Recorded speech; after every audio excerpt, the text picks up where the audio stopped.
José Lagasca es ministro de Gobierno, se venía desempeñando como embajador del Ecuador ante la ONU en Nueva York y como tal formó parte del Consejo de Seguridad de las Naciones Unidas como miembro no permanente, representación que culminaba, entiendo que en enero de este año, ¿verdad, señor ministro? Bienvenido. Hola Carlos, buenas tardes, un gran saludo a su audiencia. Sí, el Consejo de Seguridad en el que el Ecuador tuvo el periodo de 2 años culminó el 31 de diciembre del 2024. Aquí encuentro algo que del 2018 que no sabía.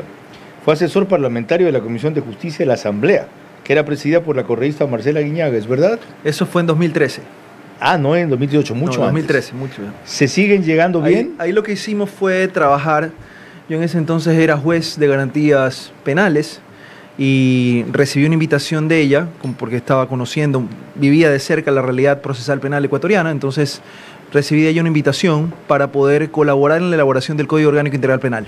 Okay. Entonces trabajé de cerca en eso cuando ya estaba para segundo debate, cerca de 3 meses, 2 meses más o menos duró esa consultoría y pues bueno, el resultado después vino ya el veto, etcétera, pero yo trabajé a nivel de consultor de la segunda vicepresidencia de la Asamblea Nacional en ese entonces. ¿Estuvo en el almuerzo con Edmundo González Urrutia? Sí, claro, por Cuéntenos supuesto. algunos entretelones. Bueno, primero un tipo muy simpático, creo que su venida al país refleja llena de entusiasmo a la comunidad de venezolanos, hermanos venezolanos que tenemos aquí, de resiliencia, historias, renueva un entusiasmo por volver a la democracia en un país que ha perdido completamente la democracia por el autoritarismo disfrazado de elecciones. Y también entender que ellos tienen muy clara la película de lo que pasa allá y de qué tienen que hacer.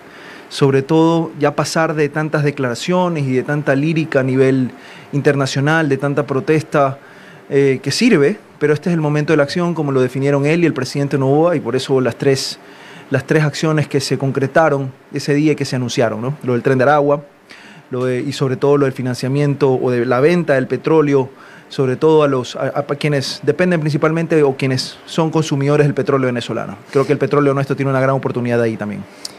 Ahora otras son interioridades. ¿Qué nos puede contar que no sepamos? Y que no sea secreto divulgar de lo que pasó allí. Por ejemplo, ¿cómo tomaron el desaire de las autoridades correístas que a pesar de ser invitadas porque en sus jurisdicciones donde más refugiados o exilados venezolanos hay, no fueron? Yo creo que ellos han recibido tantas muestras de afecto en el Ecuador que un desaire como ese pasa inadvertido, a menos un escenario tan solemne y tan... de tanta cordialidad. Hasta los más grandes críticos del gobierno reconocen que fue una movida políticamente genial. ¿A quién se le ocurrió? Yo la verdad es que creo que esas genialidades salen de la cabeza directamente del presidente. Pero sin duda fue algo que debía darse. Yo creo que manda un mensaje de renovación de los votos a favor de la democracia, de las elecciones libres, justas y transparentes, y que va de la mano con lo que ha hecho el Ecuador. ¿No era también una movida electoral? No, para nada. Porque la oposición perdía si iba, pero perdía más si no iba.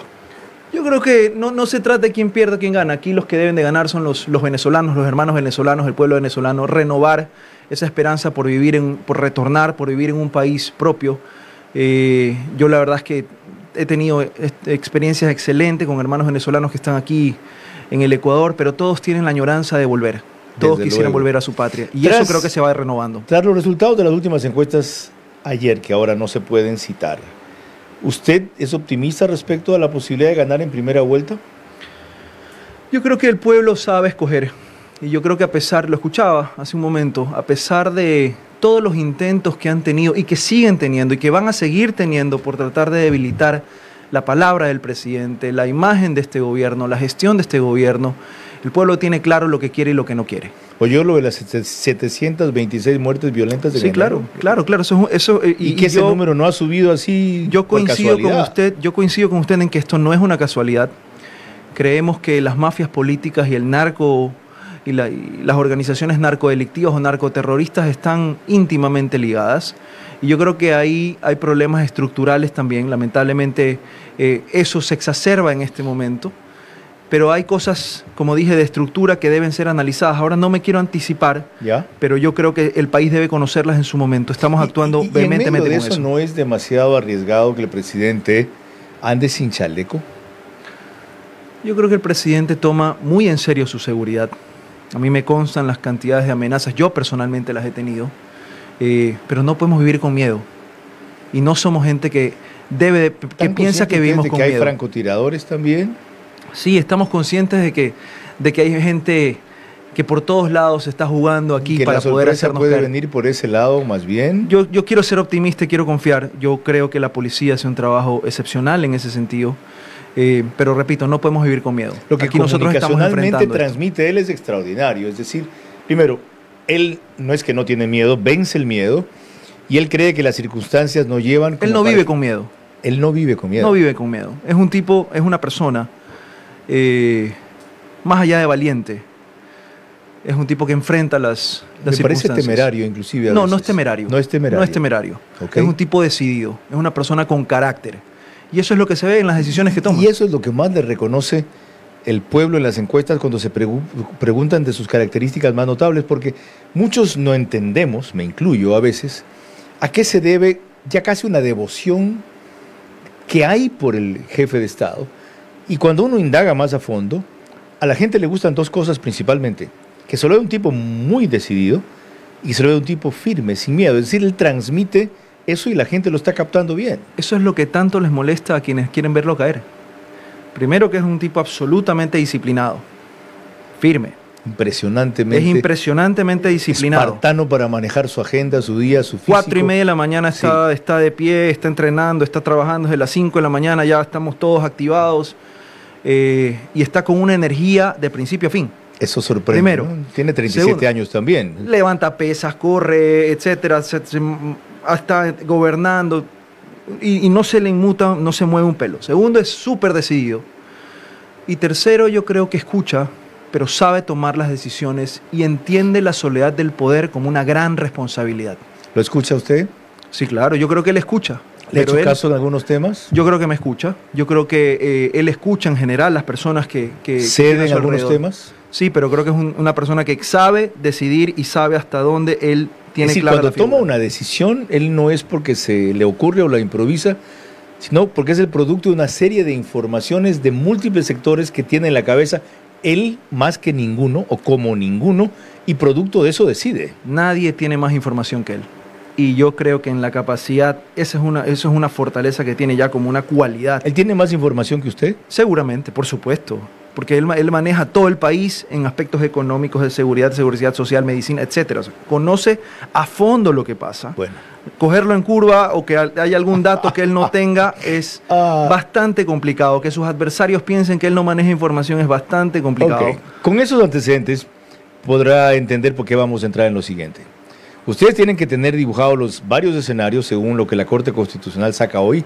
Si lo saca hoy, como acostumbrado en sus viernes de carnavalazo, ahora por una razón muy curiosa. Nadie ha desvirtuado que es 8-1 la decisión contraria a decretos vinculados con la vicepresidenta. No sé exactamente cuántos, pero mínimo 2. Y el asunto es muy grave porque uno tiene que ver con si puede o no nominar directamente como ha nominado un reemplazo, y la otra, si hay una violación constitucional porque era obligatorio pedir licencia o no. ¿Qué van a hacer en el evento de que ellos determinen que tiene que pedir licencia? Cosa improbable de lo que vimos por un dictamen de la misma Corte, pero que no cabe descartar. Primero, yo no puedo anticiparme hasta que no exista la sentencia oficialmente notificada. Yo he conocido que en días pasados la Corte sesionó sobre eso. No sé si han resuelto. Yo no me atrevo a especular si han resuelto, y yo sí quiero ser bastante disciplinado en cuanto a respetar las competencias de la Corte y los tiempos de la Corte. Después, estamos a la espera de la resolución. Hasta eso nosotros hemos ido avanzando y haciendo camino. Hay como unos, por lo menos 4 decretos ejecutivos posteriores al que la Corte estaba analizando, que era el decreto ejecutivo 500, que dicho sea de paso está derogado. Por eso lo derogaron por ustedes. ¿Qué urgencia había de entrar Porque eso a ver? además volvió vacío a la acción de Verónica Abad pidiendo una acción de protección. ¿Contra qué? ¿Contra un decreto ya no vigente? Contra un fantasma, seguramente. Okay. Pero así es la vida y así es esto. Cosas que pasan, pero ciertamente hay una estrategia de cara a seguir cumpliendo con lo que la Corte Constitucional ya ha dicho. La primera obligación del presidente es gobernar, sobre todo en el espacio tan pequeño que le han dado de tiempo para terminar un periodo. Pero en esa estrategia está descartado que por cualquier vía ustedes admitan que ella asuma la presidencia. A ver, lo primero es ver por dónde entraría a alguien a asumir la presidencia en un escenario. No se me ocurre a mí, pero puede ocurrírsele a otros. Ya ha visto los 1000 vericuetos que han intentado, ya ha visto. Yo estoy de acuerdo en estos micrófonos y en esta misma silla le hablé de un golpe indirecto de Estado. Hace 3 semanas, claro que sí, señor. Y lo intentaron y lo siguieron intentando y probablemente lo van a seguir intentando.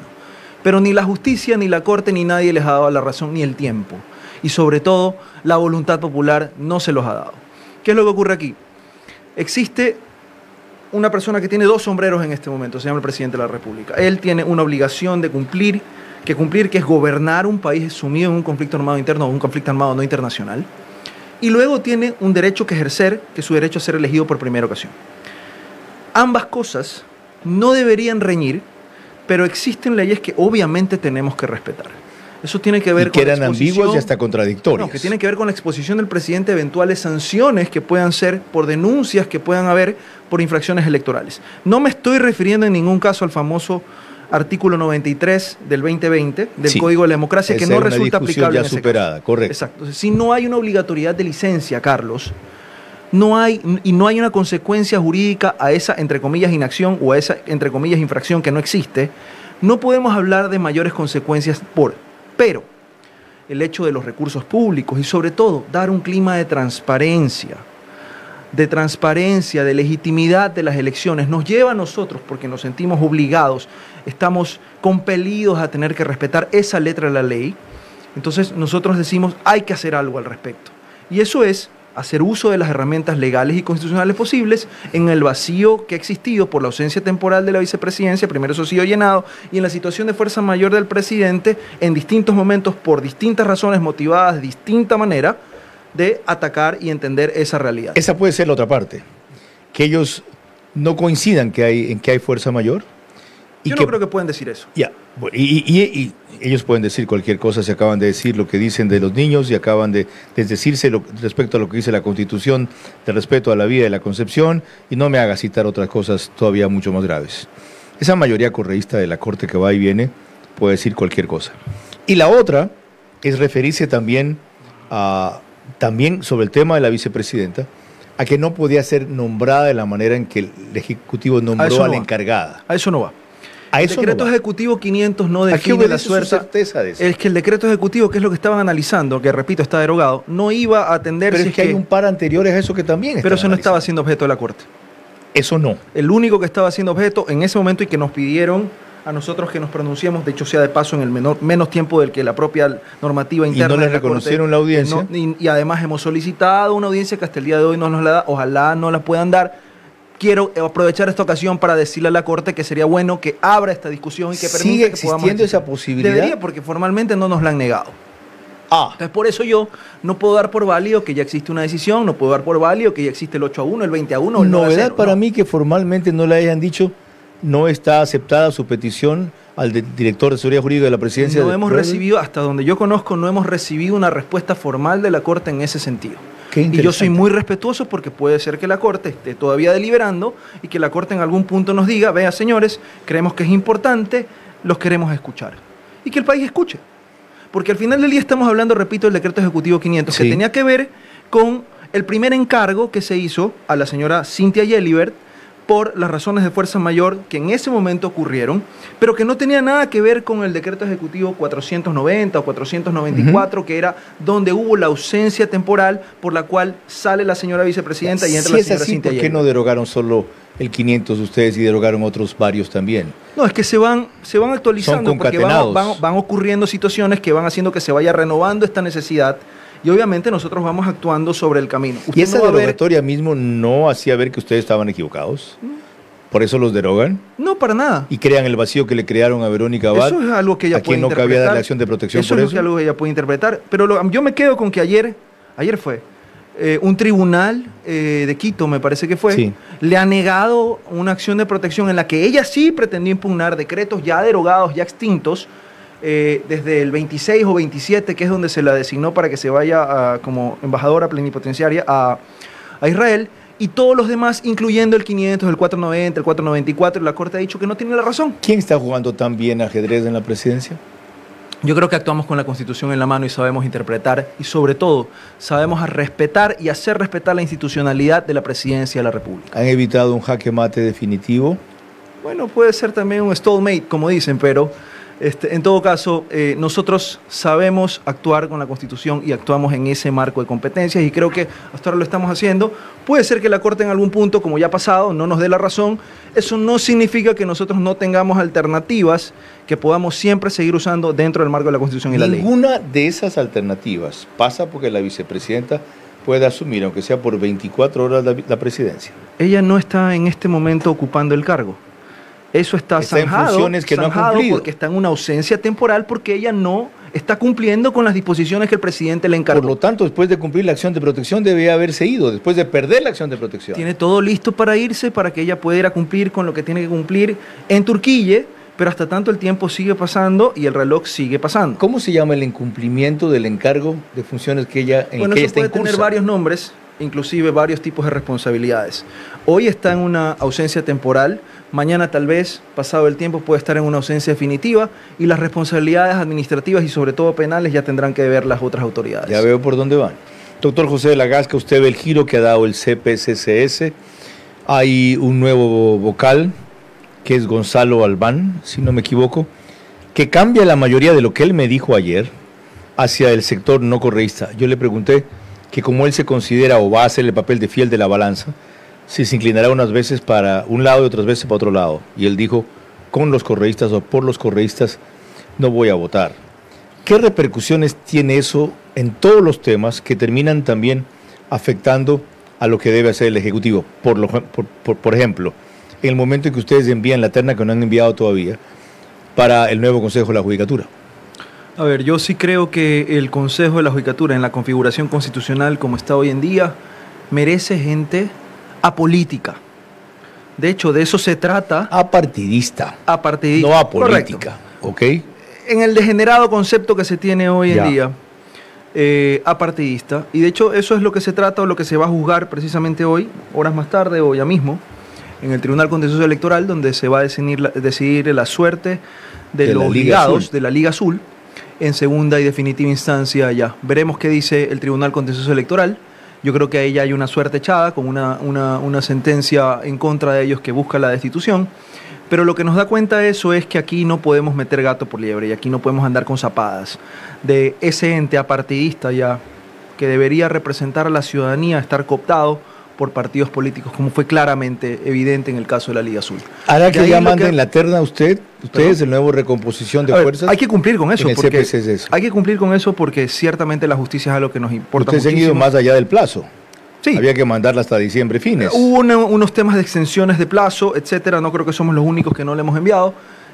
Ahorita sí. Ya la mandó la Corte Nacional también. Ya creo que ya mandaron. Pero vamos a ver qué dice el Consejo de Participación actual. Repito, ojalá que en este momento estén las condiciones para el país, porque aquí estamos hablando de varios órganos de control, de varias autoridades, sobre todo en el mundo judicial, que es necesario que el país ya vaya depurando. Aquí ya nos metieron piratas en la Administración de Justicia, en la última terna donde estuvo Wilman Terán, sentenciado, etcétera. Eso no se puede repetir. ¿Usted va a mantener contactos informales con algunos de los miembros no correístas del CPCCS? A ver, nosotros articulamos con todas las funciones del Estado, para eso está el Ministerio de Gobierno. Articular es coordinar. Coordinar, debemos de tener conversaciones institucionales y demás. Lo que nosotros no estamos en ni pactos, ni componendas, ni por debajo de la mesa.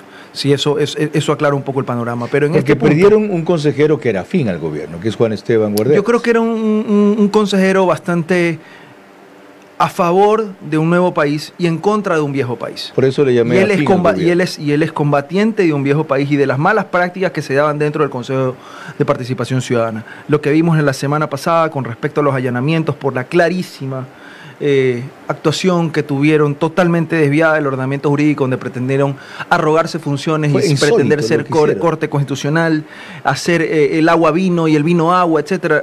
Realmente una cosa completamente impresentable. Y esa torpeza. Los apetitos, definitivamente. Aquí tenían el apetito por tomarse la superintendencia de bancos y seguros. ¿Para desde ahí hacer qué? Porque imagínense en este momento, en la guerra que tenemos contra el narcoterrorismo y el financiamiento del narcoterrorismo, todo lo que pasa por el sistema financiero, cuán importante es. Ese es un ente que debe ser un ente técnico de control, no estar al servicio de las mafias ni de intereses particulares o como lo pretendieron hacer. Ya, usted que me recordaba hace pocos instantes la asesoría que hizo en el 2013 con la Comisión de Justicia de la Asamblea. que es un experto penalista, que lideró esos temas durante varios meses en los artículos del Universo del domingo, ¿considera que ese CPCCS debe reformular el reglamento para elegir fiscal más allá de los pocos cambios que ya tuvo? A mí me pareció que ese reglamento no está hecho acorde al perfil que el país debería buscar. Aquí hay que, qué buen vaso, ese es el US Open, ¿de qué número? Sí, me lo trajo Carlos de Tomaso. Ya, ese 2023. 2023. Buena vista. Perdón la interrupción. No, es que yo tomo agua en este vaso del US Open que pido que me pongan siempre, que me lo trajo Carlos de Tomaso. Ahí debe estar como último campeón, creo que Djokovic. Buena memoria también, sí señor. Puede ser. Ya. Volviendo, entonces, yo creo que ese reglamento lo que debe buscar, con independencia si lo tiene o no, es un perfil que esté y que garantice a la ciudadanía un perfil técnico, pero sobre todo probo.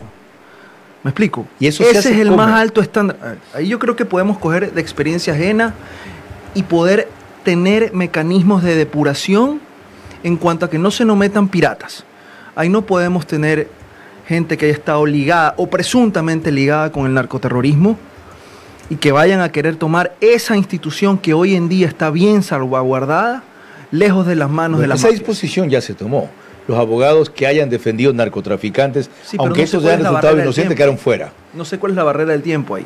O sea, cuidado, también van a hacer absolutamente imposible que alguien pueda postular. Aquí la idea es que la gente se anime a postular, que la gente de bien se anime a postular y que pueda la ciudadanía, después de tener un escrutinio profundo, poner al fiscal general o a la fiscal general que el país necesita en este momento. ¿Y qué propuesta va a hacer el Ejecutivo más allá de esos parámetros que usted acaba de definir? ¿O consideran que es una intromisión hacer una propuesta? No, eso es absolutamente potestad del Consejo de Participación Ciudadana. Otra cosa es lo que nosotros podamos ver y la visión que podamos tener. Pero eso es un ente, eso es absolutamente... ¿Pueden ustedes ofrecer, por ejemplo, financiamiento si el Consejo decide conformar un observatorio internacional que determine los parámetros del reglamento, que es la base de todo? Van a decir que estamos metiendo la mano.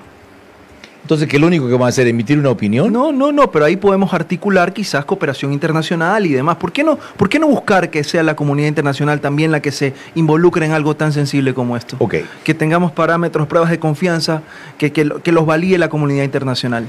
Se vienen las elecciones de este domingo en 8 y una de las preocupaciones generales es seguridad, tanto que ayer Polibio Córdoba nos decía, no vamos a hacer exit poll, y no tanto porque haya problemas de financiamiento, esto es caro, pero ese problema está solventado, sino porque de los 900 encuestadores que tenemos para preguntar a boca de urna cómo votó la gente, hasta la familia nos ha escrito a decir, ¿saben qué? Por favor no insistan con mi hijo, es una zona de riesgo alto. ¿Previsiones para el domingo? En cuanto a seguridad. Sí. Bueno, siempre abrió el despliegue policial y militar, ¿no? Yo creo que el país está esperando esta elección con muchas ansias. Creo que es un momento en el que se va a definir el destino del país. No solamente una elección, no solamente se escoge un presidente. Yo creo que estamos en ese punto donde hemos luchado tanto, donde se ha luchado tanto para dejar atrás viejas prácticas que definitivamente no nos han hecho bien y que nos han llevado a estar a un paso de convertirnos en un narcoestado.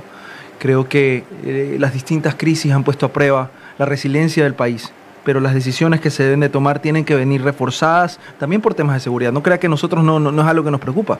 Quisiéramos poder tener la cantidad de fuerza pública para tener un policía parado en cada esquina. No es real, no es posible, por eso se ejerce todo esto con una planificación. Pero definitivamente el día de las elecciones deberá ser, es un día que la policía y ¿Usted va a la estar en Fuerza Armada Guayaquil o en van a estar Quito? A mí me toca votar acá en Guayaquil. Va a estar acá. El anuncio del presidente de convocar una constituyente de hace algunas semanas Sí. ha generado más entusiasmo y polémica de la que yo me podía imaginar. Uh-huh. Ya, si son reelegidos, ¿eso es en el primer trimestre del nuevo periodo? Para Sin mí ese es el llanto camino. sobre el difunto comisión. Para mí ese es el camino. Gobernar, pero ese es el camino. Porque la constitución decadente que tenemos, la forma de estar compuesto el Estado como tal, ya no aguanta, no resiste. Este país necesita cambiar esa estructura. Fue creado para un diseño de país que el Ecuador ya no lo es y ya no lo quiere ser. Y creo que el mensaje ha sido claro. Hay tantas cosas que cambiar, sobre todo en materia social, de justicia. El sector de la justicia, cómo se escogen las autoridades de control. Sin retroceso en derechos, como se dice tanto, y yo como creo es el candado que ha puesto la Constitución actual, sin regresión. Sin duda es un desafío, sin duda es un desafío. Es complicado, pero es posible. Pero yo creo que sí. Yo creo que sí, y creo que hay muchas alternativas que se pueden explorar para manejarnos, respetando los derechos, pero sobre todo dando una nueva forma de hacer política y de vivir en política en un Estado dentro de democracia. ¿Le entusiasma lo que el artículo 444 le permite al Ejecutivo para convocar a esa constituyente? Es decir, él poner las reglas de la elección y en esa medida lograr lo que tanto se ha reclamado, que no vaya cualquier hijo de vecino allá. Así es. Esta no puede ser una constituyente cualquiera. Esta debe ser una constituyente diseñada para el país que tenemos hoy. Y de eso se debe encargar el presidente que esté sentado en la silla y que pueda tener esa atribución y que tenga esa visión de Estado. Andrés Páez ayer hizo una severa observación respecto al riesgo que eso significa. Me dijo, mira Carlos, si coincidimos en que en este momento la principal tendencia política es del presidente y como iban hasta ese momento las mediciones, va a tener la principal fuerza legislativa, eso no es menos cierto a que el correísmo conserva también el segundo seguimiento hasta ahora en el país, tanto para presidencia como para legisladores. Y fácilmente ese número que es de 10 o 15 en la asamblea puede revertirse y otra vez una asamblea en donde ellos tengan mayoría. ¿Por qué correr ese riesgo? Yo discrepo completamente con la lectura de Andrés Páez. Sí. Yo creo que hay muchas otras formas de leer y muchas otras formas de organizar esta consulta, esta constituyente. Podría ser algo. Por lo visto lo han estado pensando. Claro, por supuesto que sí, bastante. Okay. Le han dado Podría ser algo que no necesariamente tiene que ser extremadamente grande. A mí me encantaría que sean una cosa que se dedique a hacer misiones completas. Y solo será una constituyente no de plenos poderes. No lo sé. Esa es una decisión del presidente, pero yo me atrevería a que debe ser una constituyente, o que podría ser una constituyente, que cambie lo que está mal, que reconfigure lo que debe de reconfigurarse y que sigamos avanzando sin tantos atropellos, sin poner tantas especulaciones, sin afectar riesgo país, sin asustar la inversión extranjera y demás. De lo que se trata es de destrabarnos de tantos candados, de tantas rigideces que fueron hechas para un traje a la medida de una forma de hacer Estado que ya no debe existir y que ya no existe en este momento. Eso a lo vez, señor ministro, recordó una opción que existía cuando usted era un pelado. En el 78, 79, ¿qué edad tenía usted? No nacía. Pues ya, peor todavía. Ok, me hizo sentir viejo. A mí me tocó cubrir como reportero, tenía yo 23 años más o menos, las comisiones de reestructuración jurídica, cuya historia sí conoce usted porque se mantiene al tanto de ella. Esto fue el mecanismo que crearon los militares en la dictadura para volver a la constitucionalidad. Y se elaboraron 2 comisiones de reestructuración jurídica. La una tenía que proponer reformas a la constitución vigente, que creo que era del 68, y la otra una nueva constitución. Y fuimos a escoger la nueva o la vieja y votamos por la nueva. Se puede hacer una cosa parecida, que el grupo que se nomine, que usted ya acaba de decir que no necesariamente tiene que ser muy amplio, que puede ser pequeño, y tenga esa misión jurídica, elabore el nuevo documento en los términos que usted acaba de definir y le preguntemos a la gente, ¿quieren esta constitución renovada, que no sería absolutamente nueva, porque usted dice que tiene aspectos rescatables que hay que mantener, versus la constitución vieja? Sí, a ver, la constitución tiene 2 grandes partes, ¿no? La orgánica y la de derechos. En la parte que tiene que ver con la estructura del Estado, yo creo que es donde tenemos los grandes reparos que creo que tenemos que cambiar. Esa es la parte que yo creo que puede enfocarse. La parte de derechos creo que es una constitución muy vanguardista. Sí, ¿vanguardista le llama usted? Sí, para la época en la que fue. ¿Derecho para la naturaleza es vanguardista? Por supuesto. ¿Y coincide usted con esa vaina? A mí me gusta, por supuesto. A mí también me gusta, pero no de la manera que está puesta allí, pues. Bueno, pero es que eso se va desarrollando, Carlos. Es que es así. Los derechos son para irse desarrollando y se van haciendo en la lectura de los tiempos. Nada puede quedar anclado a una visión de los 70, de los 80, de los 2000. Hoy es todo mucho más rápido, mucho más dinámico y eso supone visiones que en algunos casos nos gustan y en otros casos nos disgustan. Pero definitivamente negarnos el camino a que los derechos se desarrollan, me parece, yo no estoy de acuerdo en esa línea. Yo sí creo que los derechos se van desarrollando y eso van creando precedentes y sobre eso se va construyendo y eso crea cultura jurídica y va creando igualdades donde hay desigualdades, va creando oportunidades donde no las hay, ¿verdad? Y va creando una sociedad más incluyente, más justa y demás. Hay mucha preocupación del gobierno en el control electoral, sobre todo en la provincia del Guayas. Aquí se disputan posiciones claves y ya ha habido antecedentes fraudulentos de las delegaciones que se nominan para Guayas, las delegaciones electorales. Quien controla Guayas, o a quien se le distribuyó esa responsabilidad, es José Cabrera, representante del PSC en el CNE. Y por un margen muy pequeño de votos, cualquier tipo de cambio o irregularidad, que no tiene que ser necesariamente cometiendo fraude, sino con todos los subterfugios que hay para anular una mesa, anular 5 mesas o lo que sea, puede significar una variación enorme en la representación de Guayas y en la cantidad de asambleístas que se disputan aquí principalmente, ADN y RC. ¿Van a tener ustedes como gobierno control electoral? A ver, lo primero es que la transparencia, o el fraude es enemigo de la transparencia. Y aquí de lo que se trata, y en todos los casos usted me va a escuchar a mí, como ciudadano, como ahora parte de un gobierno, lo que sea, que se debe de respetar la voluntad popular. Como gobierno, no. Como gobierno no nos compete a nosotros esa labor, pero entiendo que dentro de los movimientos políticos que se tienen que hacer hay que verificar y ellos tienen sus niveles. ¿Lo va a tener el partido de gobierno? Yo no estoy involucrado en eso, deben tenerlo seguramente y estoy seguro que es así. ¿Van a hacer exit poll ustedes como gobierno? Esa parte yo no estoy metido, Carlos. Yo soy ministro de gobierno, yo no estoy metido en la parte partidista, yo no me he visto en ningún acto, nada de esas cosas, porque yo estoy comprometido con mis funciones. Pero no es porque sea partidista, sino porque ustedes tienen que tener un parámetro de comparación o referencias y los resultados van por donde oficialmente ustedes, o extraoficialmente, mejor dicho, ustedes han medido. Una cosa es que yo interprete, vea y sepa leer los signos de lo que está pasando, y otra cosa es que yo participe en actos de proselitismo, de campaña y demás. Yo en esa parte de campaña no estoy metido. ¿Va a contratar alguna exit poll el gobierno? ¿O la el gobierno no, es que ahí es donde hay que... El Ministerio de Gobierno maneja la política y tiene que ver con la política. Una cosa es la política, pero otra cosa es la campaña. Y usted me está hablando de campaña. Y yo en esa parte no me voy a meter. Eso lo maneja el partido. Exactamente, eso es una organización independiente del gobierno. Ya. ¿En qué se va a meter usted para ver que las elecciones sean lo transparentes que deben ser, entonces? Yo, por ejemplo, mire, usted hablaba hace un momento del tema del CNE. Podemos tener discrepancias en algunos casos con las decisiones del CNE, con las posturas de algunos consejeros del CNE, pero hay algo que yo creo que ellos tienen claro y sobre todo nosotros tenemos más claro. Repito, la voluntad popular se respeta. Aquí tenemos inclusive misiones de observación internacionales que están viendo lo que pasa para dar la legitimidad de las elecciones. Y si algo tenemos claro es que si se respeta la voluntad popular, el resultado va a tener absoluta legitimidad en el pueblo para la toma de las decisiones a presente y a futuro. Eso es lo que nos interesa. ¿Qué pasa si no ganan en primera vuelta? El país sigue y tenemos que, por un lado, seguir gobernando y por otro lado, seguirá la parte de la campaña. E ir a la segunda vuelta. Nosotros no hemos parado ni medio segundo de gobernar y de estar para resolver los problemas de los ecuatorianos. ¿La Asamblea en este periodo con suplentes le ha parecido mucho más conciliadora? La verdad es que de la Asamblea no tengo esperanzas como está configurada. No obstante, hoy estoy viendo que al menos en el trámite de la ley urgente que pusimos para darle oportunidades a las mujeres, ¿se dieron paso? Están dándole paso y están respetando ciertos tiempos, así que celebro eso. Todas esas cosas nosotros las vamos a celebrar en la medida en que sean a favor del país. Cuando se dedican a hacer las cosas a favor del país, estamos todos de acuerdo. Y usted no me va a ver a mí, y ha visto que los ministros han estado yendo a comparecer ayer, hoy, a la Asamblea para abonar los criterios, para alimentar el informe y la discusión del primer debate de esta ley.